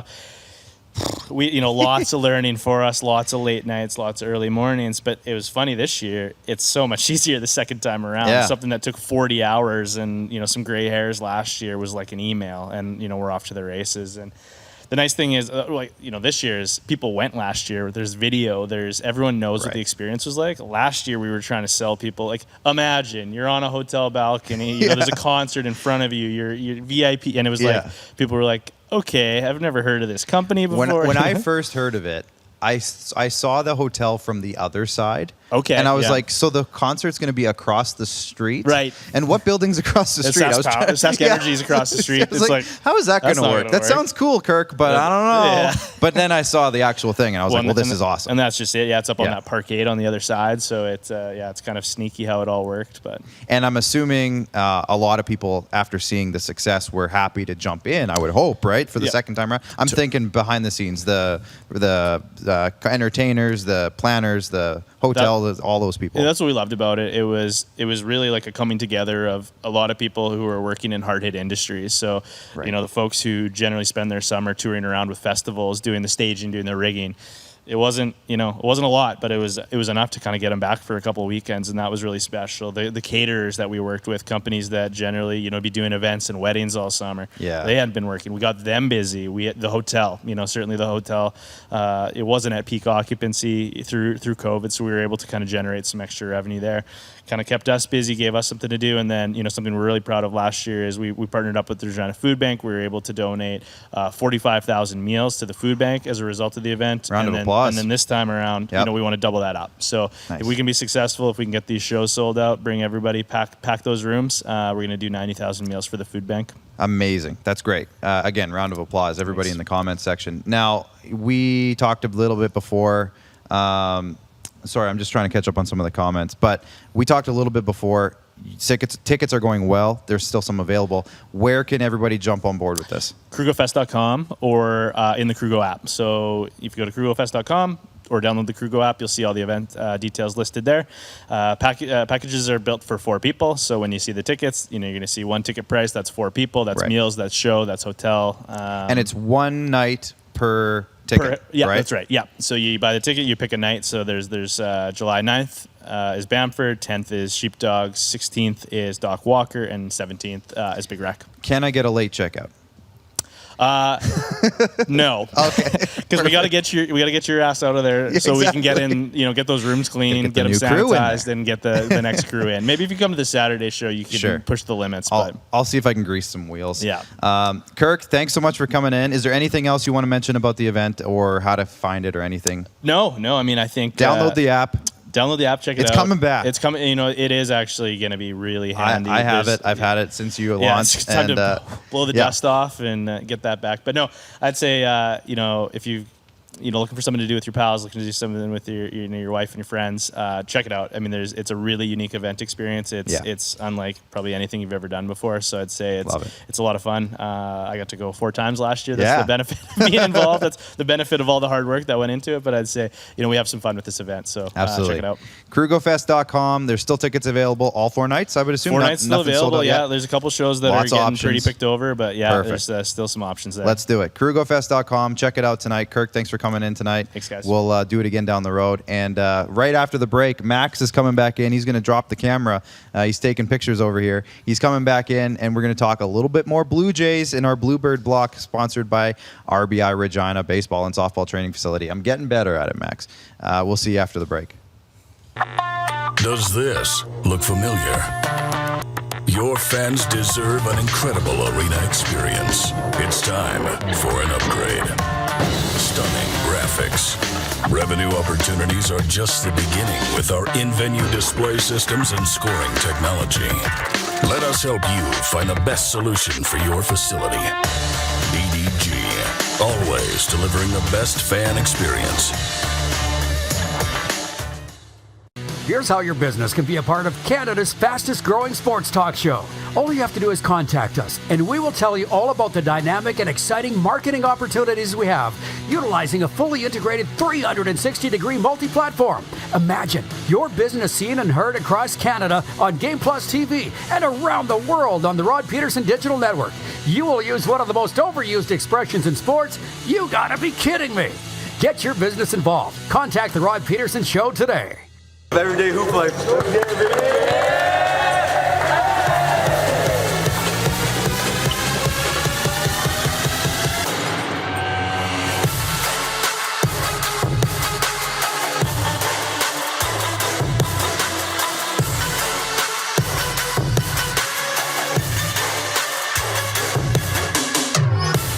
Is it time to take your event online? Bring it to IKS Live. We've got a fully customized virtual event platform with remote guest support for your next fundraiser, talk show, conference, performance, and more. IKS Live offers live streaming to Facebook Live and YouTube and pre-recorded capabilities, both in our studio with green screen available and on location with pre-production and post-production services. IKS Live, the proud producer of The Rod Peterson Show and The Recovery Hour. Visit us at ikslive.ca. Don't rack your brain trying to source the equipment and materials you need for your business. Rockstar can operate your entire supply chain, from PO creation to expediting your shipments, all from our office. Leverage the buying power of the Rockstar buying group to not only save money and time, but also the headache. From gloves to glue, we can provide it for you. Find out more at rockstar.com. Lot of sun, smoky in the air, that's a lot of pine. Big time, big time, big time, big time.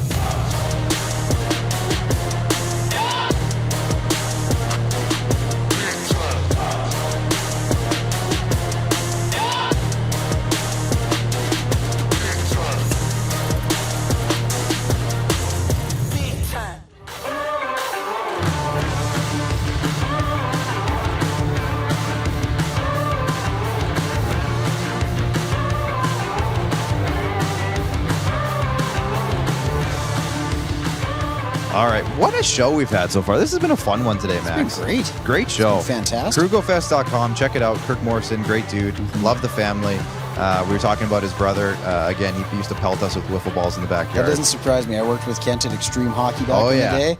Oh, that Small world, hey? He's a character. I love Kent. He's awesome. Awesome parents, too. Love Don and Barb back in Moose Jaw. Love those guys. I tell you what, Kirk's doing some pretty cool things, too, man. Great That's things. awesome, yeah. And like you said, after we were off the air, Krugo, we're going to be using that because 100%. Max and I have been chatting. We want to go to some stuff, and Krugo is the place to be. Krugo's the only way to go. It's the best way to go. Look at that. Bluebird Block, brought to you by our friends at Regina Baseball. Oh, I did it again. RBI Regina Baseball and Softball Training Facility. There it is. Bluebird Block. That's right. There's some stuff, Max. Now, you have a rant. I have a mini rant.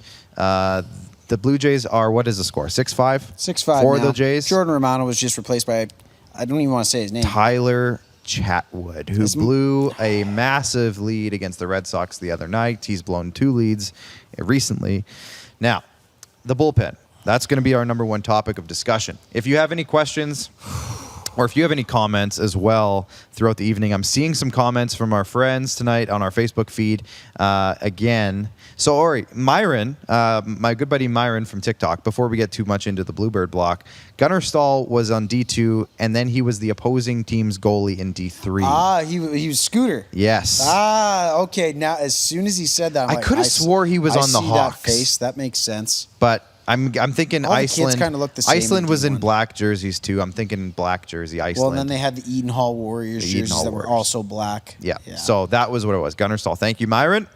I don't know how to do long division, but for some reason I remember all of those names, facts, figures, jersey colors from the first 3 Mighty Ducks. I know, movies. right? Like, what? The tie-dye jerseys, the steel drum of Trinidad and Tobago. I had to get that question. Trinidad and Tobago's times. Myron has a great question we'll get to after the Bluebird block as well about your boy, Pekka Rinne. My boy. Now let's get into it. The bullpen. We just talked about it at the beginning of the show. The starting pitchers were the concern coming into the season. We've dealt with some injuries in the bullpen. There's been some shuffling around, which I think you're going to talk about a little bit as well. But the bullpen hasn't been good enough. And it's led us to the question, which we brought up at the beginning of the show. What do the Jays need to go out and address? We put out 3 starting pitchers and the bullpen won by a large landslide. Now, okay, so how do we want to get into this, Max? I know there's going to be a rant here. We only have till 8:40 because I got about 45 minutes on the Jays the bullpen three and what the they three need to do. novels worth of text messages Max sent me this weekend about it. I know where this is going, but so the bullpen has blown a few games, lost a few leads, hasn't been reliable yet. They still won't let the starting pitchers go longer than 6 innings. Now, is that a strategy that they're using early in the year, and maybe they'll extend them as they go? I don't know, but Max, floor is yours, man. Bullpen. Okay, so with the bullpen, and I like your point about the starters as well, too. It's early in the season after a COVID season where, again, you only played 60 games. You're trying to work guys' arm strength back up. You know what? If they're pitching a great ball game like Ross Stripling was the other day, you got to let them go a little longer. But with that being said, though, too, this bullpen, this is not the opening day bullpen that your uncle's Blue Jays signed up for here. I got to defend Charlie Montoyo a little bit. All I see online, Twitter, Yes. Facebook. This is getting out of hand. Wherever, it's getting out of hand. You know what? Blaming Charlie Montoyo for the guys that are getting paid millions of dollars to get 3 to 6 outs, I don't have time for that. At the end of the day, we've talked about the names. Thomas Hatch, done for the year. David Phelps, done for the year. It's David, right? There was a David Phelps. David Phelps, yes. David Phelps, Yes, done yes, for yes, the sorry. year. There's a lot of Phelps. Ryan Barucki. Remember Josh Phelps? No timeline. I do remember Josh Phelps. Ryan Barucki, no timeline on return. Julian Merriweather, same thing on an oblique injury. He's been out for a couple of months after a really strong, promising start to the season. I do not have time for people that are going to criticize Charlie Montoyo for not having the options at his disposal to get the job done. If you're Tyler Chatwood and you're making $6 million, I get it. You're human, buddy. I'm not going to criticize you too hard here, but you got to get these outs, man. You got to buckle down. You got to find a way here. And same with the other guys that they're bringing in. Tim Meza hasn't been fantastic. Trent Thornton hasn't been fantastic. And again, this is just not the bullpen that was assembled by Ross and Mark to start the season. Now, there is still time to right the ship. The problem that I've got is 8.5 games back, and in the last 3 weeks, I can point to probably about 6 ball games that were winnable, that the offense did their job. They scored 4, 5, 6 runs. And I think to put a bow on it, I think I told you this perfectly, Clark, and again, I will give myself credit for this. It's great to win the ball games when you score 18 runs. It's great to have an offense that's capable of putting up. Fun. That was a lot of fun. That was pretty fun. That was a lot of fun. Trent Thornton came in and did a bang-up job that game. Hey, Trent, yeah. Either way, it's great to put up those results and have the offense that's able to do it. But on the nights that they just don't have it, you got to lean on your pitching staff and especially your bullpen guys to get you those 3, 6, 7, 8, 9 outs, whatever it is, to close out the job and get the W when your offense just doesn't quite have it. You got to be able to win the games where you can score 10 runs, and you got to be able to win the games when you're scoring 4 runs. And again, maybe that's a byproduct of being a young ball club. But at the end of the day, I can directly point to 6 ball games that we should be within 3 games of first right now, and it's peeing me off, Clark. Is it? It's driving me a little insane. Okay, well, let's get back to some fun things. Fun things, The please. offensive explosion in Boston, you mentioned was it. awesome. 3 games they hit pretty well. Obviously, they lost that 6-5 game, but they had 15 hits in the loss. 16 hits, I think. 16 hits. in the Then they loss, come yeah. back. Tyler They Chatwood won. came in and blew that one. 6-1 was the second game. 5-1. What was the second game? Do you remember? I can't remember, but they won the second game. They won the second And then game, the yeah. third game, of course, was the infamous 18-4 game. I watched it. There was 7 or 8 home runs. Wasn't that the greatest drive on the way to Moose Jaw? Listening Yes, to that's Buck when we were and going to Pat Moose Jaw. call the game, So- and just the Blue Jays hit another home run, another home run. Oh, geez, everybody's it was hitting like, home runs. oh boy, they did it again. It was Oprah. You get a home run. You get a Pretty home much, run. right? You get a home run. So it was awesome. We're seeing the offensive explosion. We've seen it all year long. Vladdy obviously is the face of that, but MVP. you've seen Bo Bichette MVP. hitting 270 with 13, 14 home runs. Marcus Semien is the leading. We'll get to All-Star voting in a sec. Leading Told All-Star you months votes. ago. You told me months ago. Leading All-Star votes for second baseman, I believe.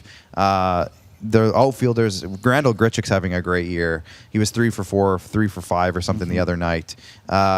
The Kevin offense is Biggio's there. back in the lineup now, Kevin too. Biggio, which is He's starting underrated. to show some flashes of being the guy that's capable again. Yes, underrated, definitely guy in the lineup. And Teoscar. Teoscar's playing great.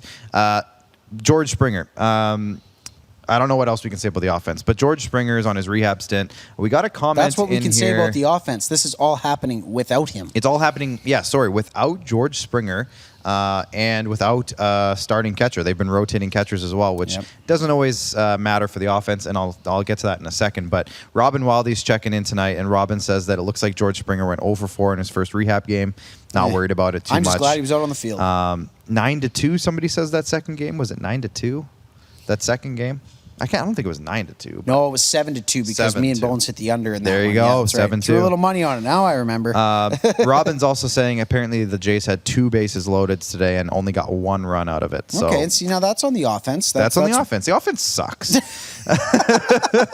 We've gone all the way back. We were an but offensive Blue Jays show, and now we're just totally against him in a span of 14 seconds. yeah. So the one thing I want to say about George Springer, and you mentioned it about Montoyo, can we stop bashing George Springer for not seeing the field yet, guys? Do you think he wants to be out of games right now? He just signed a big deal. He wants to prove himself with his new team, and he's had a lingering injury the whole year. I've seen comment after comment on Twitter like, oh, I thought we were going to sign George Springer to play. I thought we were going to do this. I thought George Springer was going to play games for when he signed Hammer that deal. that clickbait, people. Hammer it. It's really frustrating, and I mean, me saying this isn't going to change a single thing, but George Springer, when he gets into the lineup, is going to be a very impactful player, both offensively and defensively, and in the clubhouse. I think we need to lay off a little bit. Guys get injuries, guys. I don't think he planned it. I don't think he wants to be injured. I don't think the team wants him to be injured. You can't rush him back, or he's going to get injured longer. And the fact that people are bashing they tried him. to already. And he tried was to still already. great in the 4 games that he did played play. 4 games, looked nice, and then he got hurt again. So Yeah. I think we need to back off. I think we need to stop, nitpicking on every little thing with George Lay off Springer. George. Jeez, Yeah, guys. leave George Springer alone. But yeah, no, I think we need to let him come into the lineup and let him be the superstar that he is. It's going to be a big addition when he gets here. One thing I wanted to mention, Riley Adams. He came up. He's this massive catcher. Now, my dad was telling me, I was with my dad the other day, and he said, I think he's like 6'5", like 250 big or dude. something, 260. And I'm like, that can't be the case. Then I saw him, and I'm like, oh, well, he's at least 6'5". He's 246, I think. 6'4", 6'5", 246. Mountain of a catcher. You don't see that very often. You usually see the smaller, compact guys. He reminds me of Joe Mauer, and I don't want to get too ahead of myself. Oh. I don't want to get too ahead of like myself. that But I comparison. did some research on the kid. Absolute superstar in college. He hit like 330 or something in college as a catcher. That doesn't happen. No. And he's just a mountain of a guy. So I'm really liking him. Now, you want to see Gabriel Moreno, the prospect catcher that a lot of people are talking about. He needs more But- time. He's had some nice numbers at AA. I think I love your Joe Mauer comparison. Yes. You didn't tell me that months ago. Nope, that Yeah. one's new. I just thought of it. That one is new. But when it comes to Riley Yeah. Adams, though, I think we did have a small text exchange back and forth. when he was at the plate. Yeah. I think all I said was he just looks like he knows how to swing a bat Yeah. compared to Let me our pull other up his catching numbers as you options. talk here. I think he's only got one hit so far, unless he, again, played tonight. I'm not too sure about what's going on in the box score tonight, but I really like that comparison. Joe Mauer, again, if he can turn even into half. of Joe Mauer offensively and catch and play defense, man, we got ourselves a stud there. And again, I like Gabriel Moreno. It's a nice thing about having a deep farm system, and that's what we'll get into as the trade deadline's coming up in, I believe, less than 6 weeks. It's going to be really interesting to see the options that the Jays deploy here. I think, again, another thing that we talked about was the offense has been too good this season to just let it be what it is. 8.5 games out right now in a loaded division. The Red Sox, they've had a bit of an easier schedule. Not knocking Red Sox fans. It's just the way it's been. You've played Baltimore 10 times. Yeah. You've played the Twins 6 times. It's the way it goes. The Jays have yet to play the Baltimore Orioles, and they're still going to get 18 games in against them now. You have to win the games in front of you. They could easily go 9-9 against the Orioles. Crazier things have happened in the game of baseball. But when it comes to the Blue Jays, and I think what they really need to accomplish and what they need to set in stone over the next 2 to 3 weeks is, are we going to get some guys back, namely Ryan Barucki and Julian Merriweather, as we mentioned, Thomas Hatch out for the year, Phelps done for the year. I'm trying to think. There's got to be another name on that list, too, that we're missing. But either way, that's 4, I guess, prominent relievers that you needed or that you at least relied upon to be guys that Jordan get Romano's outs. been dealing with Jordan injuries Romano's all year. been battling. He's been Ellis has had some injuries. There's a lot of guys. Ellis has had some issues. Yes. Well, there's that. Robin Wiley says, how has DeLeese not been sent to AAA yet? Well, Riley Adams, just to wrap a bow on that one, played at the University of San Diego. In his first year there, he hit .269. In his second year there, he hit .327 max with 6 home runs, which is a bigger number in college baseball than it sounds. 18 doubles that year. And in his third year and looks like final year, he hit .312 with 12 home runs as a catcher. Power's there.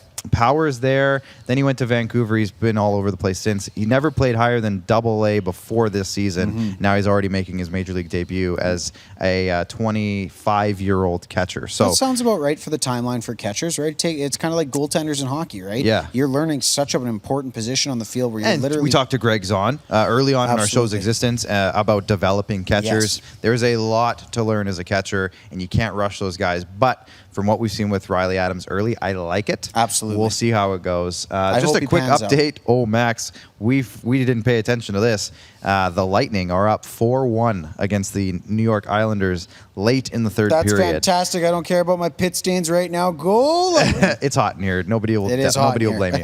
Last thing we wanted to mention about the Bluebirds, if you want to throw the logo back up, all-star voting. I voted the other day. It looked like the Blue Jays had a guy in first, second, or third in lots of positions. Great to see. Great to see. Canada's supporting the Jays. I think, like you mentioned before the show, I think Americans are catching on to the Jays for a change. It's been a while, 5 or 6 years probably since that's happened. Yeah. Vladdy Guerrero is turning heads, but Marcus Semion's up there. I think I saw Bo Bichette was in the top 3 for shortstops, and around the base, around the diamonds. Remember the discussion we had earlier this year is probably only 3-4 weeks ago. Yeah. Bo Bichette's not even played a full season worth of major league games, and he's just dominating right now. Yes. And again, since the last time we've talked about him, he seems to have cleaned up his defensive side of the ball a little bit. He's looking good in all areas, people. I'm very, very happy with the progression of Bo Bichette, and he's got those leadership characteristics. I think that's a really, really good positive sign for the Blue Jays when your anchor at shortstop can be that guy, both the leader in the clubhouse, do it on the field. Now, my question to you, Producer Clark, Yes, sir. is, does Vladdy Jr. participate in the home run derby this year at this year's All-Star game? So, does good he? question. And remember what happened when he won it 2 years ago. He didn't win it, though. Remember he lost? Oh, he lost. Well, he hit a boatload of home runs. He should have won. set a record. It was a fix. He set a It record was a fix. and then He should- lost. Well, He hit the most home runs in home run derby history In one and round. then lost. yeah. No, I think in total. Well, how do you lose the home run derby then? Because Jock Peterson hit more home runs in the last round or whatever than he That's did. what I'm saying, though. Yeah. He did it in one round. Well, overall, though. Either way, he hit Clark, like does he 87 home runs. participate in this year's derby? So, I'm worried. I don't saw know. a couple tweets today that yes, he wants to. I know he wants to, but And I saw a lot of people saying, please don't, because it's just going to wreck his swing. it's kind of a narrative, though, right? The Yes. guys that win the home run derby, it's kind of like going golfing on a weekend in a tournament when you're playing first base for the Regina Mets. Yeah. All of a sudden, you take the golf clubs out. And it you're wrecks getting everything. a little under the ball all of a sudden, championship final Sunday. I don't know. I'm not a big fan of if Vladdy's going to go to the Derby. Again, he seems to be athletic enough where it's going to be fine, and I get that he's developed a lot since the last time he was in the Derby, but I just think he just keep hitting him out in games, Vladdy. I have a feeling he's going to want to. I know he fun will. tweet just as we end this off. The Bluebird block, again, brought to you by our friends at RBI Regina. Chris Johnston, not often a Blue Jays tweeter, but Chris Johnston from Sportsnet, reporter Chris on Twitter. Hear me out. The Blue Jays, but with a capable bullpen. Love it. That's it. That's the tweet. That's the tweet. That's going to do it for the Bluebird block from our friends. Are you looking to get better on the baseball diamond? Are your kids in need of some training, skill building, or personal coaching? Check out RBI Regina baseball and softball training facility today, training center. Located just east of Regina, RBI is Saskatchewan's premier baseball and softball training facility. Check out their website, their Facebook, or their Instagram today, because at RBI, they rise above the rest. And even if you don't necessarily need it, I know you know a friend who does. You definitely know a friend. So make sure you refer They have a summer friend over to programs. RBI. They're going to have their fall programs later this summer, obviously launching off at the end of the season. But they do have coaching and training all summer as well. Absolutely. So if you need, want to work on something, or you want to add a pitch to your arsenal, they can help you do it. Add that Roy Halladay sinker. Oof. That's the stuff. Yes. Sure, Now, Brandon Max, Rodmacher could make that before the happen. show started, you were yelling at me about something. I wrote it down. wasn't You yelling, said I was just talking loudly. You were very rude. And you said, Oh, yeah. I wonder if you could go 2 shows without talking about the Toronto Maple Leafs. Now, I said, can you wait until we're done our talk with Stephen Ellis tonight? Because there's some questions I want to ask. And he's in Toronto. He works for the Hockey News. So what was the bet, Max? You want to make me You a could bet? say that about anybody. My uncle went to Toronto one time in winter. Let's Yeah. talk about the Maple Leafs. It always comes back to the Leafs. Everything. How does it affect the Leafs? Apparently. Everything. Now, what was the bet that you wanted to make, Max? And are we starting it now? Okay, we will start it now. So the bet that I've got in mind, and we discussed the parameters a little bit, and we can have our panelists weigh in on this as well, because I'm sure they're all enjoying the non-Leafs talk. Hey, it's summer vacation. Let's get a vacation from Leafs talk for a second. This does not include the Predators. I can go on my Predators talk as much as I want. Just kidding. Either way, you, sir, can't even say the name. Toronto The franchise Maple Leafs. organization name. I can't Exactly. say that. That's right. It's like he who must not be named from Harry Potter. Just kidding. Voldemort. I don't care. Sue me. So, you are not allowed to say, speak of, talk about free agent rumors, signings, trades, or even say the name of the franchise until Or any of the players. Any of the players. That's right. Nothing pertaining to the Toronto Maple Leafs. I'll make an exception for if we talk about the Love Guru movie, because that movie was hilarious. Oh, yeah. Sure. I'll make an exception for that. But you still can't say the name. You can talk about the movie. Everybody knows the team was there. Yep. You I hear cannot you. I say hear you. any of those things, names, whatever. Until the Stanley Cup is until over. the end, until the Stanley Cup has been awarded. You're not allowed to. On the line. You know what? Let's up the stakes a little bit. Wow. A $25 Popeyes gift card. It's like a feast. You get a family feast. Does this affect you and the Predators, or is this just me No, and the Leafs? because I get to talk about my Predators very seldomly. Fair. Very seldomly, and I always love when we talk about the Predators. Max, you got 90 seconds. It's a hard out. You 90 put seconds. those hard out. parameters on yourself, sir. That is not Now, true. Check let's- the tape. Director Jordan, can we please get some tape checking on that? Usually Thank you. before the show, Max says, I need at least 90 seconds on the Preds. I Yeah, say, at take as least, much and then time as you want. Huh? Ooh. We'll see. Either way, do you accept the terms of the bet, good Okay, sir? yeah, let's try it. So we're going to do it. Let's try it. So, you know okay, what? My so what uncle happens? said trying leads to failure. What good sir. happens if next week there's a sign and trade and the Hurricanes trade Dougie Hamilton to the league? We can't talk about it? No, because it's not going to happen when the conference finals are on. It might. Are the They're Leafs going allowed to sign to. a new head coach? No. Okay, here's the only no exceptions. Again, it's the offseason. So you're saying it'll if- still be there to talk about If in there's October. massive news and the Leafs are literally, they trade Mitch Marner next week. It's not going to happen, but if that happens, if that happens, we're not allowed to talk about it? No. All right, not fine. not until the Stanley Cup That's has the been deal. awarded. The show is going downhill fast. Well, I don't know. No, You I'm still just got. kidding. Hey, I didn't limit this to TikTok, so we all know you're Okay, gonna have my about TikTok channel is about to pop off because I'm going to have no way to express no myself. way to express your But grievances. my TikTok channel, Zach Hyman 24/7 videos 24/7. Well, you already lost the bet, sir. You made it the doesn't terms start of the bet. tonight. You It said starts Zach Hyman. It starts so- next week. Oh, okay. Next week's show. Okay, gotcha. We're about to hit the over/under. I'm hearing the drummers in the back getting restless, so we got to wrap wrap this up. Next week on the show, Hoop Life is back, right, Max? We heard Hoop Life is back. Hoop Life is going to be joining us because we have a special screening of our show next week on the 22nd that we've talked about a few times. Yes, let's talk about that too. Next week on the show, we will not be here in the studio. There's a lot of stuff happening in these parts next week. So we're actually going to be doing, if you watched our Stanley Cup preview show on StreamYard on Facebook, it's still going to be on all the channels. It'll still be the same time, but we're going to be at our houses most likely, I would assume, and we're going to be on a different platform, but maybe same a few degrees platforms. cooler. Yeah, it might be a little chillier because this room is smoking hot right now. So that the show is going to be the same time, same places you normally watch it. The show will go on. But it won't be in this studio. And our friends from Hoop Life will join us to break down the reception of their announcement. Yes. They will join us the following week when we are back in studio on the 29th. Beautiful. Wait a minute. Hold on. They're going to be on 2 weeks in a row? Nope, you weren't listening. I wasn't listening. So they're not coming on next week. They will not be on next week. We have to fill that slot.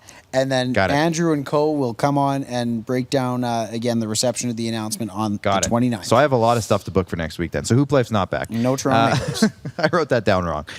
Plus, we are going to be looking to the Diamonds for our special guest. We'll let you know when that happens. Fantastic. Tomorrow on the Rod Peterson Show, it's been a bit of a shuffle for tomorrow, but one for sure is going to be Murray McCormick from the Leader Post. We're going to be talking CFL. We're going to be talking Riders with Murray and a whole lot more. I believe our good friend Darren Bombing is going to check in from Winnipeg. He has a big announcement about the CFL as well and a whole lot more. We'll maybe talk a little bit of Winnipeg Jets with Darren Bombing. Darren Bombing, is he a Winnipeg Blue Bombers reporter? Yep.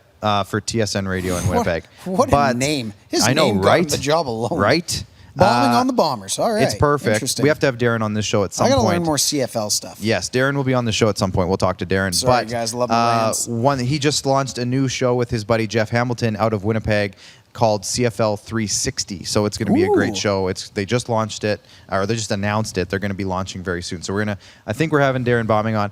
We had Randy Ambrosi close. I'll just tell you this now because most of you guys are probably into it. We had Randy Ambrosi this close. He has 47 interviews tomorrow, so we just couldn't squeeze him in. And I was also working on a Blue Bombers. You couldn't squeeze him in. That's right. You go with that We couldn't narrative. squeeze him in. That's right. And we were going to work on somebody from the Blue Bombers, but again, it's just crazy the commissioner of the now. Canadian Football League that just announced that their season is tied up and busy right now? Yeah. Who would have thought? So Darren Bombing's going to hop on. It looks like I'm just texting him right now. And I have another guest in mind for tomorrow's Rod Peterson show that I think people are going to like, but I have to send him a message first. So we'll do that. Ken Reed? No. We had Ken Reed on last week. I saw that. Last week, Can we get him on next week? Sure. Yeah, we'll I just like talking to Ken. I know, he's a great guy. I really like it's fun, talking to fun Ken. chat. Last time he blasted us for the Mighty Duck steaks. That's right. He sure did. We're hitting the over-under here. So, from the basement of the bunker, we're sweating off. We're signing off. Good stuff. I'm producer Clark, Mad Max, my good friend. Director Jordan and producer Alan. The drummers are in the back. I don't know if you could hear that on the mics or not, but they did a loud tribal noise. Plus our friends at Rockstar Supply Chain Solutions, IKS Media, Vigor Lifestyles, Hoop Life Basketball Training, RBI Baseball Training, and potentially our new friends at Ultimate Fan Zone Moose Jaw. Just another shout out to you. Max as the model for them tonight. We'll see you next week. As always, thank you for hanging out with us tonight. I know there's a hockey game on and a lot of you still hung out, so thank you. And next week, we'll see you same time, same places, different scenario, different setting. Different setting. Same places of them watching. Either way, we'll see you next week, See you next everyone. week, Take guys. care.